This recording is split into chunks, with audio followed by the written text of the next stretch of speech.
Hey there, you're watching Alexa, and in today's video I'm going to talk about how to put on a bra and like what's the right way to do it. But before we get into that, I want to let you know I'm doing a bra series. This is not a solo standing video. I've done a ton of bra related videos. I will link the playlist in the cards and in the description box. I do videos on a weekly basis, ideally Tuesdays and Thursdays, and it's about loads of things like beauty and lifestyle. So if you want to stick around, please subscribe. All right, so how do you put on a bra? I mean, it seems so easy, right? Just hook it and put the straps on. But unfortunately, that is not where it ends. It doesn't matter if you have smaller boobs. It certainly matters when you have bigger boobs, but you need to adjust your breast tissue so that it fits adequately and so that you're comfortable throughout the day. You can either hook it in the front, rotate it around, put on the straps, or put on the straps and hook it in the back. I advise against hooking it in the front upside down, turning it around and flipping it up.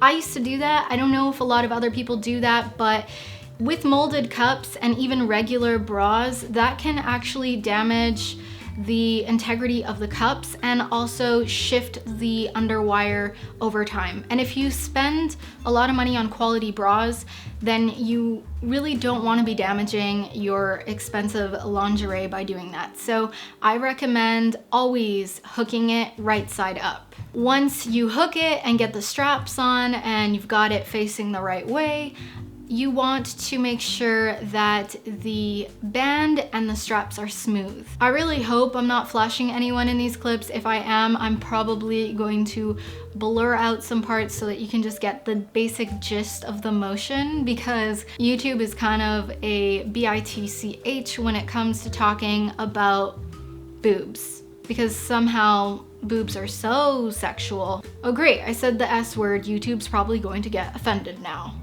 Remember, you should be able to fit 2 fingers underneath the band comfortably, and also you should have your straps at a 2-finger tension as well. Then you want to bend forward, put your hand into your cup, and pull your tissue forward and upward, kind of like diagonal, like this, if you will, like up and inwards. And while you do the upward motion, you might want to just stick a finger underneath the underwire to just allow for like full control of what you're pulling up, if you know what I mean, and just adequately place your tissue into the cups. I also like to pull what is right here where it's like the like little chicken fat. I pull that in, or I don't remember what it's called. I think tail of Spence. I always pull those in. Those kind of move around a little bit over the day. That's not detrimental or anything, but if you are a person who has a prominent tail of Spence, you maybe would like to adopt this habit of pulling it in. I don't know, that's what I do, okay? The reason why you want to be doing this adjustment is that if you don't do it, you might experience gaping if you're wearing the right size. And even worse, if you are at a store and you're purchasing a bra and you don't do this adjustment, you will buy a cup size too small. Because of that gaping, you'll think, oh, like this bra is too big, I better size down. When in reality, if you had just pulled your breast upwards and done the swoop and scoop, then you would fill up the cup. Or you might experience overflow and need to size up in the cup. So just do it, your mind will be blown, your boobs will look good. So at this point, you can smooth the tissue that's closest to the center gore just by doing the opposite direction like that to make sure you have a smooth situation on the chest and no overflow. Another tip that I have, which is a little bit of a hack if you're suffering from some back fat or extra tissue, if you're anything like me, I carry a bit of extra, you know, a little extra fluff around my body.